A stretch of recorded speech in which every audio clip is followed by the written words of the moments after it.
Tudo bem com você? O Alesp Cidadania está no ar. Hoje vamos falar sobre o Dia Nacional de Combate ao Trabalho Escravo. Receba em nossos estúdios o Dr. Marcelo Valho, especialista em direitos humanos e direitos trabalhistas. Obrigada pela sua participação. Eu que agradeço a oportunidade, Renata. Há de se celebrar o dia ou há de se aumentar a fiscalização? Porque, inclusive, recentemente, agora, na véspera de Natal, foi anunciado que o Ministério Público do Trabalho na Bahia acabou detectando 133 chineses sob condições análogas à escravidão, maior indústria de carros elétricos que está sendo construída no Brasil e fora da China. A celebração é importante a título informativo.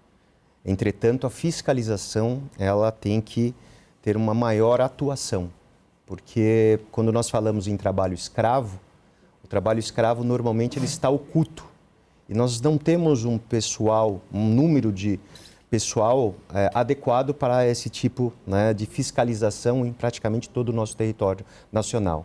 Normalmente, o trabalho escravo contemporâneo ele ocorre na agropecuária, ele ocorre na situação de indústrias isoladas. Então, a fiscalização ela tem que aumentar, ela tem que fazer com que seja mais efetiva. E aí sim, nós poderemos celebrar efetivamente esse Dia Nacional de Combate ao Trabalho Escravo Contemporâneo. Especificamente sobre esse caso de Camaçari, na Bahia, o que o senhor pode dizer para a gente? Aí eu retifico até o número de trabalhadores, foram mais de 160 trabalhadores chineses. O que foi encontrado lá e como que se chegou a isso? Bom, o trabalho escravo hoje, ele não é só caracterizado pela privação da liberdade. Ele é também caracterizado pelo trabalho em exaustão e condições degradantes. O que ocorria nesse caso era um local degradante. Era uma empresa terceirizada dessa montadora de veículos? Exatamente, que fazia com que um número de funcionários pequeno para a construção, né, dessa divisão, fosse explorado através de trabalhos exaustivos. Além disso, com valores irrisórios de pagamento, retiveram documentação dessas pessoas. Essas pessoas, na sua grande maioria, não podiam sair daquele local, nem para lazer, nem absolutamente para nada. Então, elas estavam efetivamente equiparadas, análogas à situação de trabalho escravo. Certamente estavam com passaporte retido também? Certamente estava com passaporte retido e não tinham a liberdade da prática normal da vida, né? Então elas ficavam lá, tinham que cumprir as metas, as tarefas, sendo que eram poucas pessoas que lá se encontravam.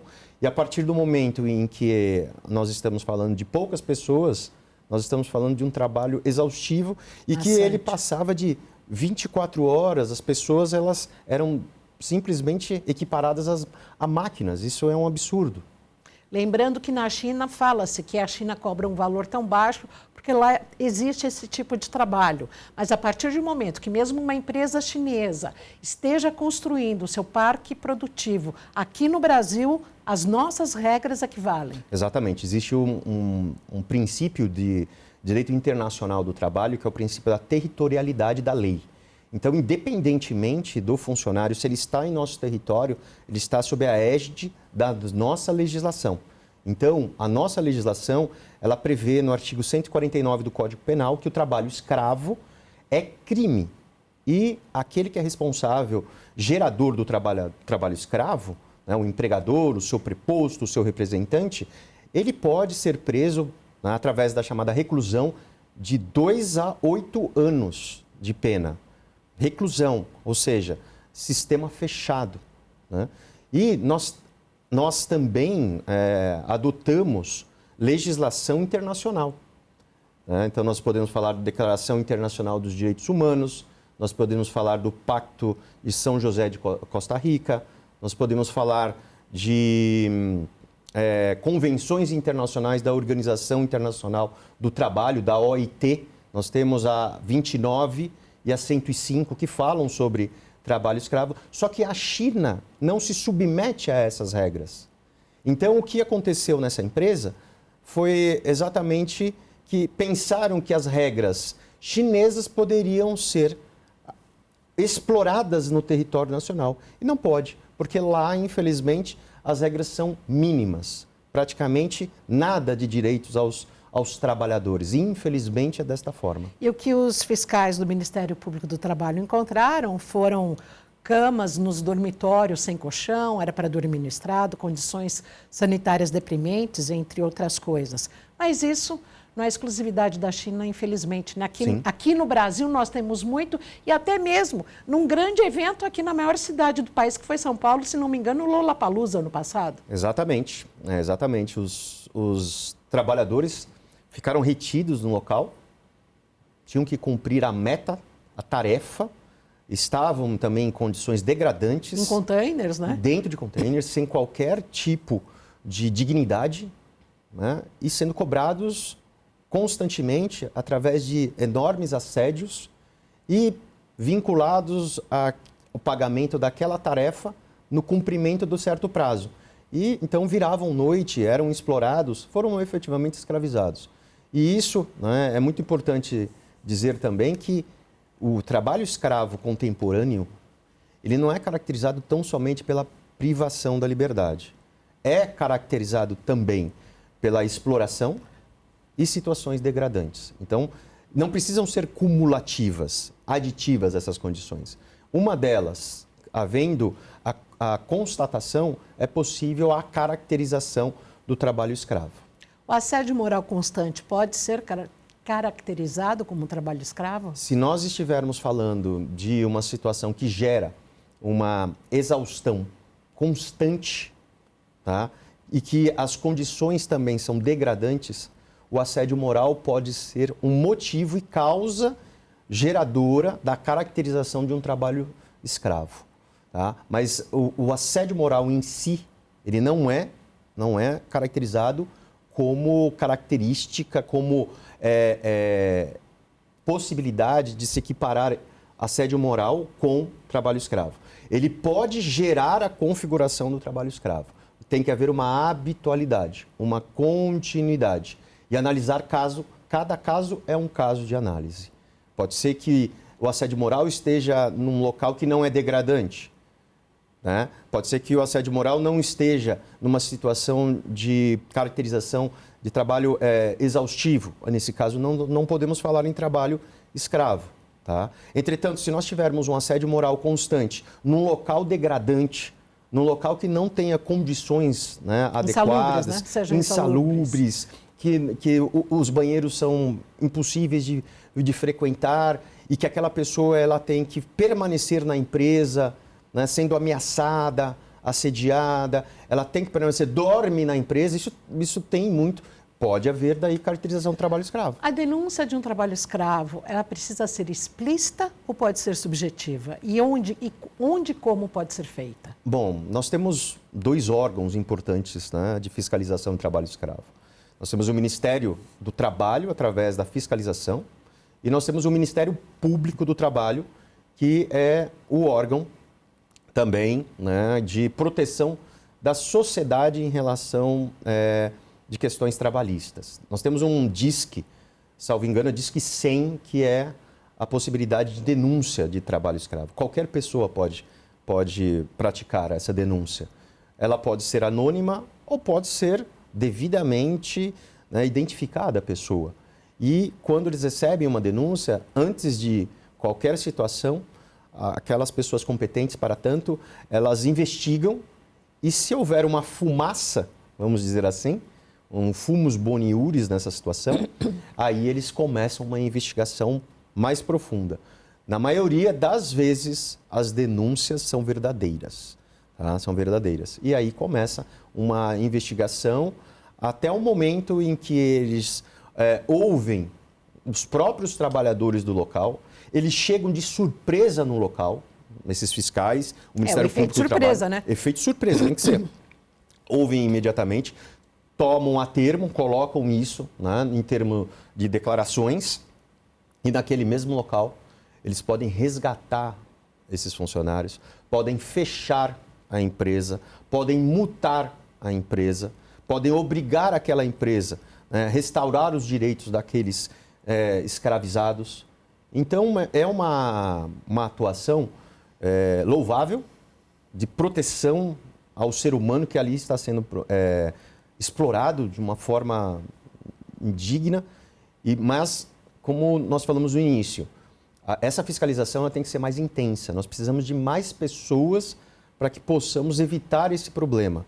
A informação também ela tem que ser muito bem detalhada, não só em âmbito da sociedade. Essa informação ela tem que correr dentro das empresas. As empresas têm que ter noção de que a exploração, né, ela pode, num certo momento, caracterizar como trabalho escravo. Porque os empregadores, né, eles têm a ideia de que, olha, aquela pessoa tem que fazer aquele trabalho no meu tempo. Tem que praticar aquela meta no meu tempo. Quando nós estamos falando de metas impossíveis, quando nós estamos falando que o funcionário não está tendo o devido descanso, tá, de forma habitual, chegando à exaustão, pode haver até caracterização de trabalho escravo. Então, o empregador, ele tem que ter um limite. O empregador, ele tem um poder que chama poder diretivo do empregador. Ele não é absoluto. Ele não é ilimitado. Não. Ele não pode ultrapassar aquele limite legal. A partir do momento que ele ultrapassa, existe um chamado abuso de direito. Existe um ilícito ali caracterizado. Então, as empresas elas têm que tomar muito cuidado. A prevenção hoje é o mais importante dentro das empresas. Quando você fala em prevenção, no caso dessa indústria automobilística, essa montadora chinesa que está montando seu parque produtivo em Camaçari, na Bahia, para carros elétricos, não foi a corporação maior, mas sim foi a terceirizada, a empresa contratada que então adotou esse trabalho escravo. No caso da agricultura, os donos de fazendas, os grandes impérios, não são eles, mas são as empresas contratadas por eles que, por hora, recontratam essas pessoas que, então, acabam adotando esse tipo de iniciativa ou de trabalho. Não falta uma orientação maior para que, e também não só uma orientação, mas uma conscientização maior por parte deste grande conglomerado, deste grande empresário, para que, no momento da contratação de uma terceirização, seja colocado em xeque que isso não vai acontecer? Sim. Existe também um princípio de direito do trabalho específico, que é o ius vigilandi. O que significa isso? O tomador do serviço, aquele que contrata o terceiro, ele tem que vigiar. Ele tem que observar se aquela empresa é saudável, se vai pagar os funcionários terceirizados, se vai respeitar a legislação, se não haverá exploração desses terceirizados. E é simplesmente contratar, pagar e fechar os olhos. Não por quê? A partir do momento que um funcionário dessa terceirizada entra com uma medida judicial contra essa empresa, a tomadora, a maior, ela pode também ser responsabilizada. Existe uma súmula do TST, que é a 331 do TST, falando que a responsabilidade pelos débitos trabalhistas, o tomador é responsável de forma subsidiária. O que significa isso? Se aquela empresa terceirizada não pagar os seus funcionários, aquele tomador, aquela grande empresa, será responsabilizada e terá que pagar. E como é que você vê hoje isso no Brasil? Eu lembro também de outro caso recente, que teve bastante repercussão na mídia, foi acho que envolvendo o cantor Leonardo, alguma coisa assim, nas fazendas de Goiás, mas daí ele justificou que aquela área estava terceirizada, não só a área, mas tinha sido destinada a um meieiro, aquela parte do terreno que não tinha a ver com ele. Como que você observa hoje isso, essa questão da fiscalização, se tem gente para fazer isso mesmo, ou se há um menor campo de emprego também para quem atua nessa área da fiscalização do mercado de trabalho? A fiscalização, ela deixa a desejar? Não é que deixa a desejar, nós não temos um número de fiscais adequado para o tamanho do nosso território. As autoridades precisam disponibilizar um número maior de vagas para isso. Exatamente. Fiscais do trabalho, abertura de novos concursos. Abertura de novos concursos também para procurador do trabalho. E atuação efetiva, planejamento. Nós precisamos ter planejamento. E verificar onde são os locais em que há um maior índice de caracterização de trabalho escravo. Nós temos 2 estados, né, específicos em que isso ocorre com frequência. Pará e Minas Gerais. São 2 estados.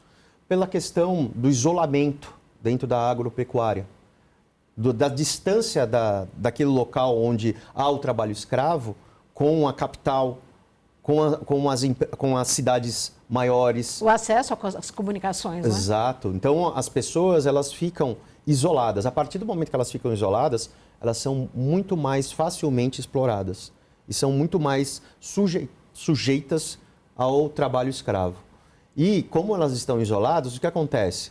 Elas estão sujeitas também a comprar as suas necessidades de subsistência naquele mesmo local também. E quem é o dono, né, daqueles produtos? É também o mesmo empregador. Então, aquela pessoa fica amarrada. E o empregador, quando a gente fala de trabalho escravo... É a venda casada, né, que fala? Exatamente.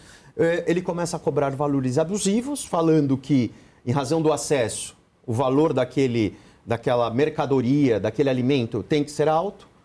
E faz uma carteira, né, para aquele funcionário, uma carteirinha. E aí caderneta, né? Não, uma caderneta, exatamente. E aí, o que acontece?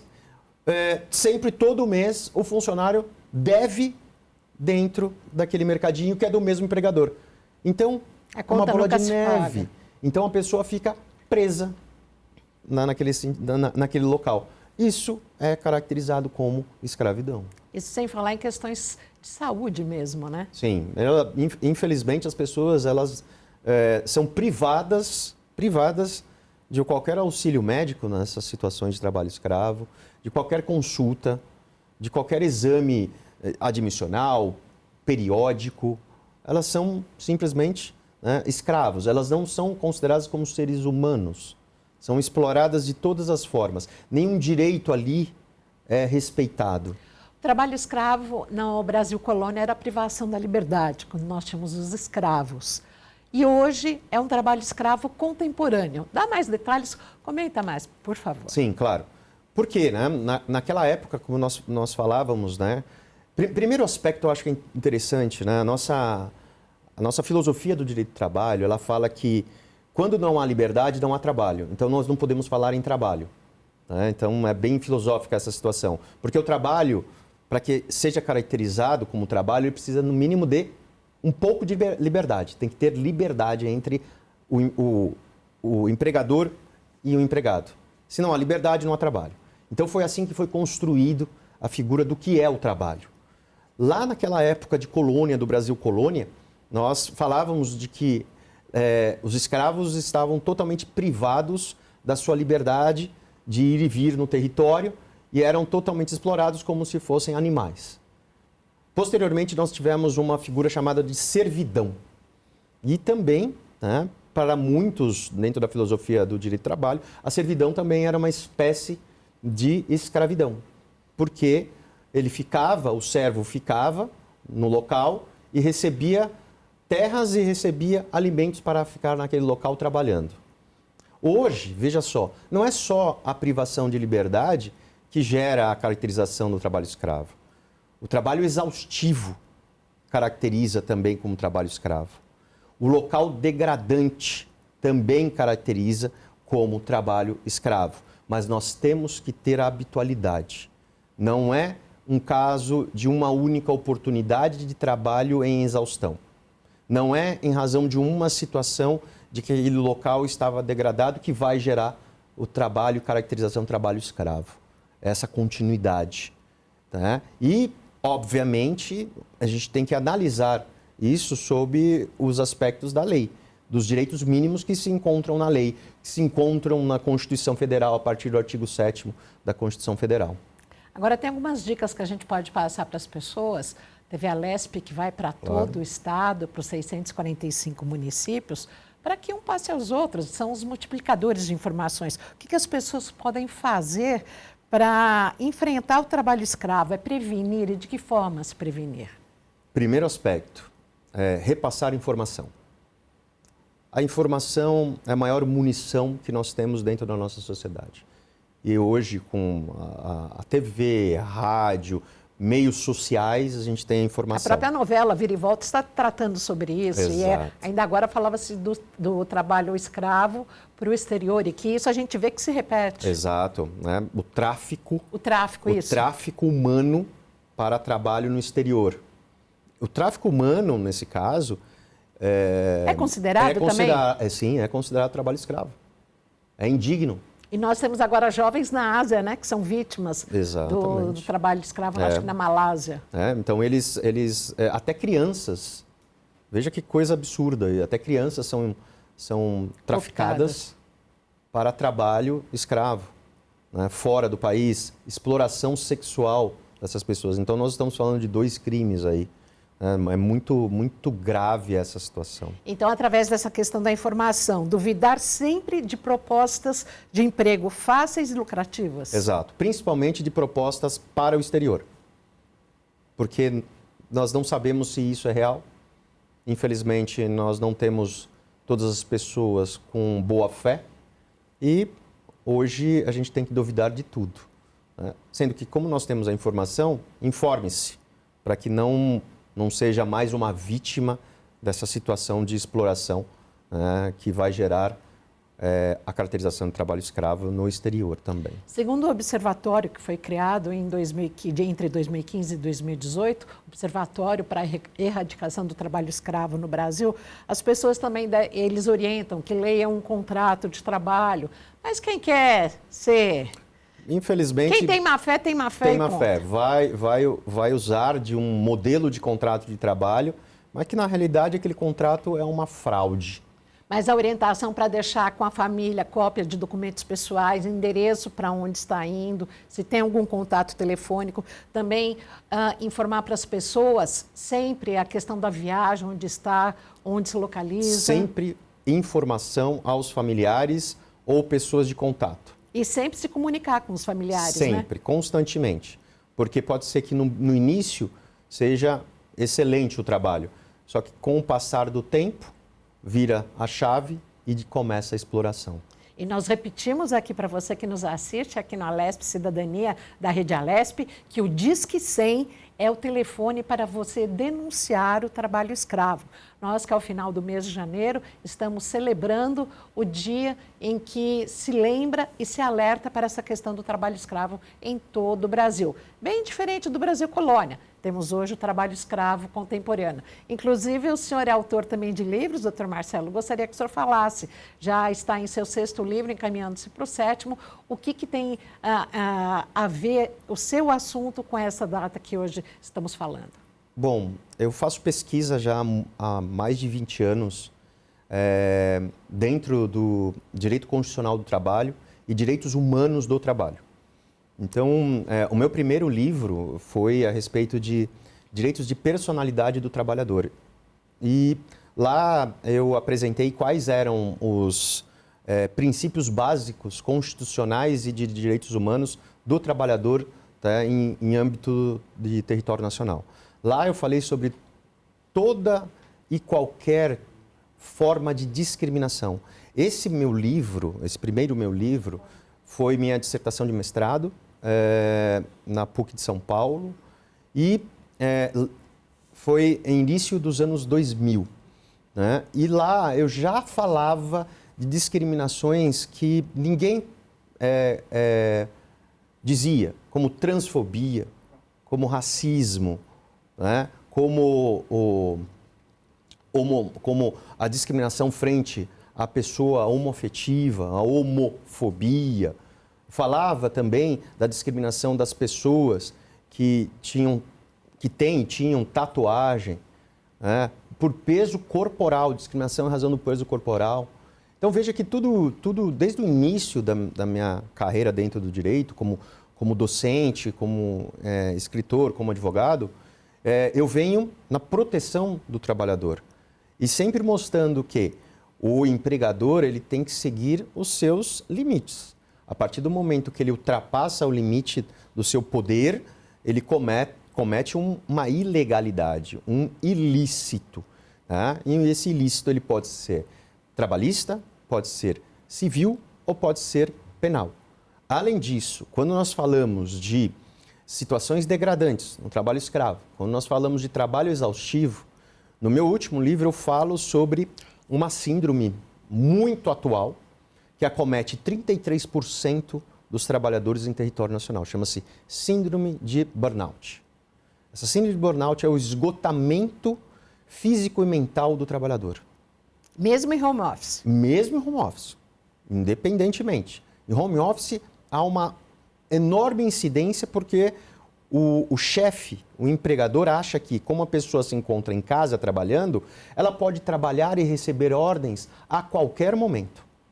Né? Então, aí nós estamos falando de uma exaustão. Se houver habitualidade dessa exaustão, a pessoa pode ficar doente e pode, aí nesse caso, reparar, buscar indenizações para a reparação dos seus danos. E outro aspecto importantíssimo, quando a pessoa fica doente, quando ela é explorada, nós temos duas situações. Nós temos a justa causa do empregado, quando ele comete uma falta grave. Mas nós temos a justa causa do empregador, quando o empregador fere o contrato de trabalho, que é o caso quando ele gera uma doença do trabalho ao seu empregado. E aí é possível o próprio empregado rescindir o contrato e receber as verbas rescisórias em juízo. Tá? Isso para evitar que o empregado peça demissão, porque a partir do momento que ele pede demissão, as verbas que ele tem de direito são muito menores. E essa pessoa doente, ela tem inúmeros direitos de indenização por danos materiais, morais, existenciais. Existenciais em que sentido? A pessoa ela tem uma intimidade, que é um direito constitucionalmente garantido. Quando a sua intimidade ela é afetada por um problema empresarial, como uma doença, ela está também tendo um problema interno, que não pode ocorrer.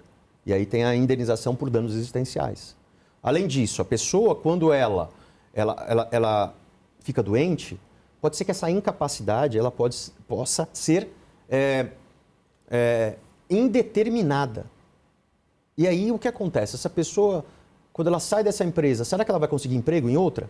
Não. Será que ela vai... Se ela tivesse sadia, ela poderia? Poderia. Então aí vem um outro pleito, chama-se pensão mensal vitalícia. Isso está no artigo 950 do Código Civil.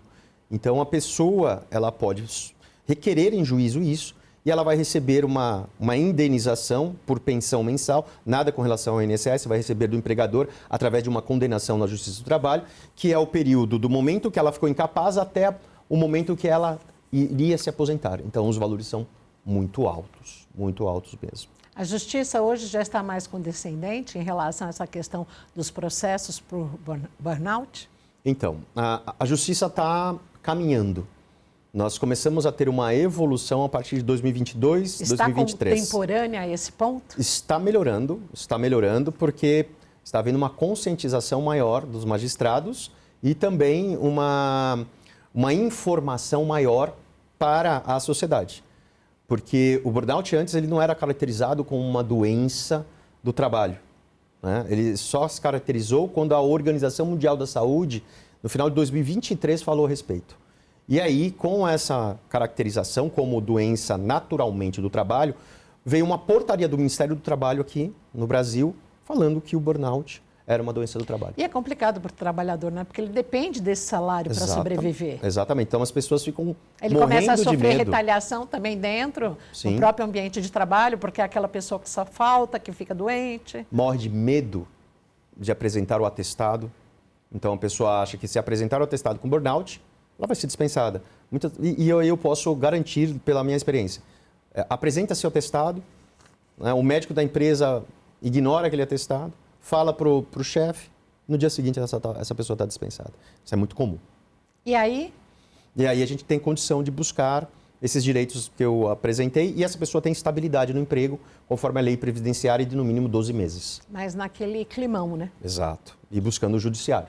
Que é muito complicado, aí passa por uma fritura dentro da empresa. Isso, exato. E pode, infelizmente, no meu Afeta primeiro a livro, saúde mental. Existem até situações que podem caracterizar chamadas listas de exceção, que colocam aquela pessoa numa lista de que promoveram medidas judiciais. Isso é ilegal. Promoveram ações trabalhistas contra o seu empregador e roda essa lista naquela categoria de empresas. Existe isso? Existe isso. Existe. Mas o Ministério Público, o Ministério Público do Trabalho combate isso e isso é ilegal. Olha, hoje aqui no Alesp Cidadania falamos sobre direitos humanos e direitos trabalhistas com o Dr. Marcelo Valho. Dr. Marcelo, muito obrigada pela sua participação, foi excelente. E lembrando, Disque 100 é o número para denúncia de trabalho escravo. Perfeito. Só tenho a agradecer e busque informações, porque é indispensável para o nosso desenvolvimento e proteção dos trabalhadores. Alesp Cidadania sempre presente com você, prestando serviço. Obrigada pela sua audiência.